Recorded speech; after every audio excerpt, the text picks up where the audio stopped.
తెలుగు ట్రివియాకి స్వాగతం. విక్రమార్కుడు బేతాళుడు శీర్షికలో భాగంగా ఈరోజు 1990వ సంవత్సరం మార్చి నెల చందమామ సంచికలోని ముగ్గురు మిత్రులు అనే కథను గురించి విందాము. కథలోకి వెళ్లే ముందు ఛానల్ను సబ్స్క్రైబ్ చేయడం మర్చిపోకండి. పట్టువదలని విక్రమార్కుడు చెట్టు వద్దకు తిరిగి వెళ్ళి చెట్టుపై నుంచి శవాన్ని దించి భుజాన వేసుకుని ఎప్పటిలాగే మౌనంగా శ్మశానం కేసి నడవసాగాడు. అప్పుడు శవంలోని బేతాళుడు, రాజా, ఈ అర్ధరాత్రి వేళ హాయిగా శయనాగారంలో హంసతూలికా తల్పం మీద నిద్రించవలసిన వాడివి భీతిని గొల్పే ఈ శ్మశానంలో దేనికోసం తిరుగుతున్నావో అర్థం కావడం లేదు. ఒక్కొక్కసారి మనిషి అహంకారం వల్లనో అవివేకం వల్లనో తాను ఆశించిన దానికి భిన్నంగా ప్రవర్తిస్తాడు. నీకు శ్రమ తెలియకుండా ఉండేందుకు ఇందుకు ఉదాహరణగా హరిణి అనే ఒక అమ్మాయి కథ చెబుతాను, శ్రద్ధగా విను అంటూ ఇలా చెప్పసాగాడు.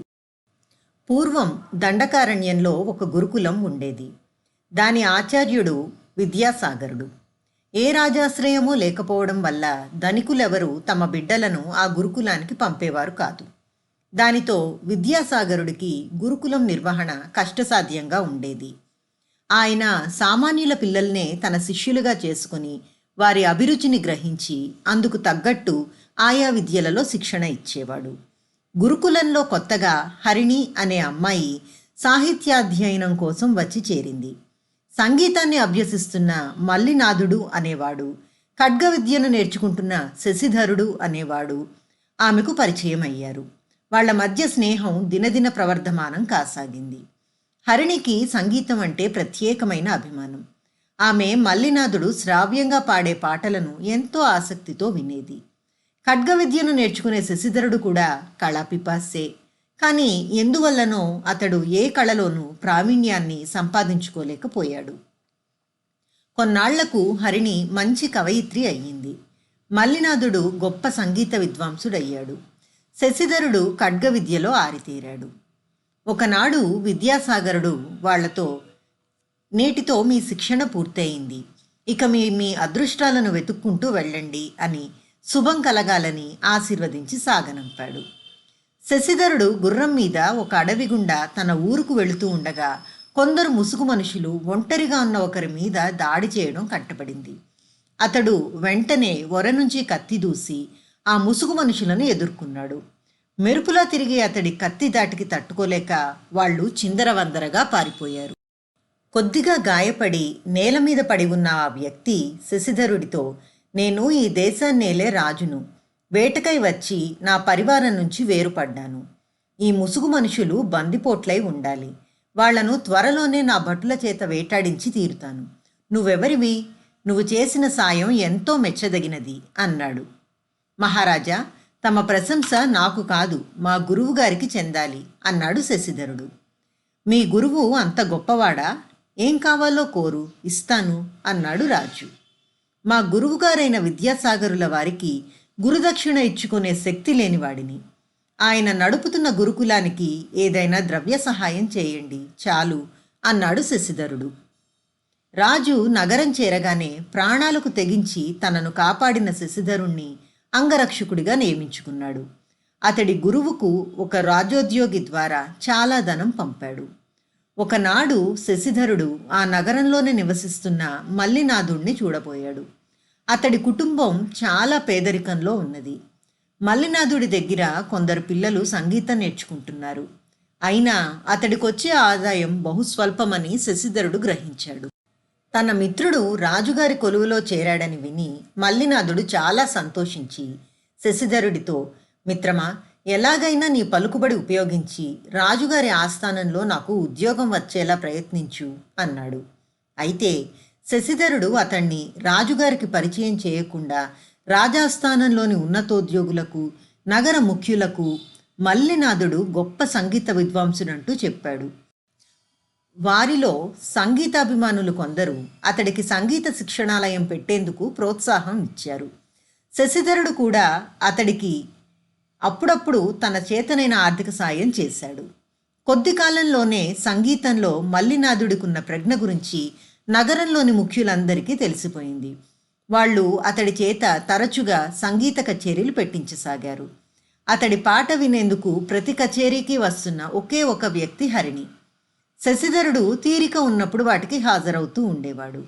ఒకనాడు మల్లినాథుడు హరిణిని, శశిధరుడికి ఇప్పుడు రాజాస్థానంలో చాలా పలుకుబడి ఉన్నది, అయినా ఇంతవరకు అతడు నా చేత రాజుగారి సమక్షంలో కచేరీ ఏర్పాటు చేయించలేదు.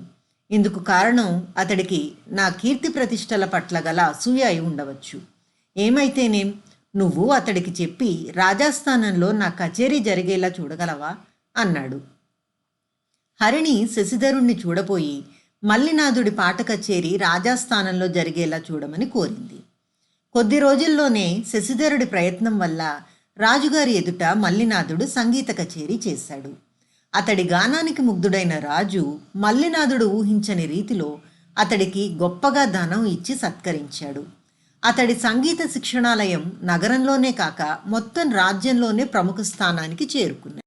ఒకనాడు మల్లినాథుడు తన సంగీత కచేరీకి హాజరై వెళ్ళిపోతున్న హరిణిని ఆపి, హరిణి, చాలా కాలం తర్వాత నా మనసులోని మాటను బయటపెడుతున్నాను. నిన్ను వివాహమాడాలని ఉన్నది అన్నాడు. అందుకు హరిణి శాంతంగా, నేను మీ ప్రతి కచేరీకి వస్తున్న కారణం మీ గానం పట్ల నాకున్న అభిమానం మాత్రమే, అందువల్ల వివాహ ప్రసక్తి తేకండి అని వెళ్ళిపోయింది. ఇది విని మల్లినాథుడు ఈ హరిణి అహంకారే కాదు, అవివేకి కూడా అనుకున్నాడు. మరునాడు హరిణి శశిధరుడి ఇంటికి వెళ్ళి, క్షమించండి, ఇలా అడుగుతున్నందుకు నన్ను చులకన మాత్రం చేయకండి. నా తల్లిదండ్రులు నాకు వివాహ ప్రయత్నాలు చేస్తున్నారు. నాకు మిమ్మల్ని వివాహమాడాలని ఉన్నది, ఏమంటారు అని అడిగింది. ఇందుకు శశిధరుడు పరమానంద భరితుడై తన సమ్మతిని తెలిపి త్వరలోనే ఆమెను వివాహమాడాడు. బేతాళుడు ఈ కథ చెప్పి, రాజా, సంగీతాభిమాని అయిన హరిణి ఎంతో కీర్తివంతుడు సంపన్నుడు అయిన మల్లినాథుడిని కాదని స్త్రీ సహజమైన సిగ్గును విడిచి అడిగి శశిధరుణ్ణి వివాహమాడడం దురహంకారం, అవివేకం అనిపించుకోదా? మిత్రుడు అడిగినప్పుడు రాజాస్థానంలో గాన కచేరీ ఏర్పాటు చేయని శశిధరుడు హరిణి కోరిన మీదట అందుకు సమ్మతించడం అసూయ కాదా? ఈ సందేహానికి సమాధానం తెలిసి కూడా చెప్పకపోయావో నీ తల పగిలిపోతుంది అన్నాడు. దానికి విక్రమార్కుడు, హరిణి ప్రవర్తనకు దురహంకారాన్ని, అవివేకాన్ని అంటగట్టడం పొరపాటవుతుంది. ఆమె విద్యనభ్యసించింది, ఏ రాజాదరణకు నోచుకొని గురుకులంలో. అందువల్లనే ఆమె ఎంతో తార్కికంగా ఆలోచించి కీర్తి, సంపదలు అనే మోహజాలంలో చిక్కుకోకుండా తన సహాధ్యాయుల్లో వ్యక్తిగా ఎవరు ఉన్నతులో వాళ్లను వరించింది. ఇక శశిధరుడి విషయం, అడిగితే సాయం చేసేవాడు మిత్రుడు, అడగకుండానే సాయం చేసేవాడు ఆప్తుడు. అందువల్లనే శశిధరుడు ముందుగా మల్లినాథుడికి నగర ప్రముఖులతో పరిచయం కలిగించాడు. అతడు వెంటనే మల్లినాథుడికి రాజాస్థానంలో సంగీత కచేరీ చేసే అవకాశం కోసం ప్రయత్నించకపోవడానికి కారణం అసూయ కాదు. కచేరీకి రాజుగారి అనుమతి లభించాలంటే ఎదుటివాడికి అర్హత ఉన్నంత మాత్రాన చాలదు, అది రుజువు కావాలి. నగర ప్రముఖులు, సంగీత ప్రియులు మల్లినాథుడి సంగీత ప్రజ్ఞను మెచ్చుకోవడం ద్వారా అది రుజువయింది. ఆ సమయంలో హరిణి అడగడం, ఆ తరువాత అతడు రాజాస్థానంలో కచేరీ ఏర్పాటు చేయించడం అంతా కాకతాళీయం అన్నాడు. రాజుకు ఈ విధంగా మౌనభంగం కలగగానే బేతాళుడు శవంతో సహా మాయమై తిరిగి చెట్టెక్కాడు. ఈ కథ గనక మీకు నచ్చినట్లయితే, ఇటువంటి మరిన్ని ఆసక్తికరమైన కథలను వినాలి అనుకుంటే వీడియోను లైక్ చేసి, షేర్ చేసి ఛానల్ను సబ్స్క్రైబ్ చేయగలరు.